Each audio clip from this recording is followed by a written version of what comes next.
যে অপরিকল্পিত এসআইআর বাংলায় বিজেপির সহকারী সংস্থা নির্বাচন কমিশন বাংলার মানুষের নাম কেটে দেওয়ার যে ষড়যন্ত্র চক্রান্ত এবং অভিসন্ধি করেছিল, আমরা তার তীব্র প্রতিবাদ জানিয়েছি।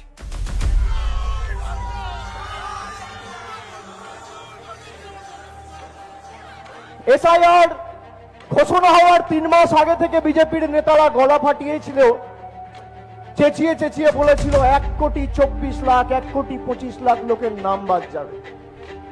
এটা তো কাকতালীয় হতে পারে না। 7 লক্ষ মানুষের নাম যদি আন্ডার অ্যাডজুডিকেশন থাকে, তাহলে নরেন্দ্র মোদীর চেয়ারটাও আন্ডার অ্যাডজুডিকেশন থাকবে। আর যদি দেশের প্রধানমন্ত্রীর পদ আন্ডার অ্যাডজুডিকেশন না থাকে, তাহলে এই 60 লক্ষ মানুষকে তার ভোটাধিকার দিতে হবে, এই আমাদের দাবি।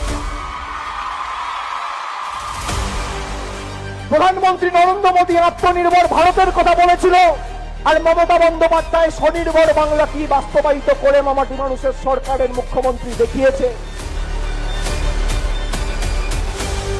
2021-এ কিছু সামাজিক সংগঠন বলেছিল নো ভোট টু বিজেপি।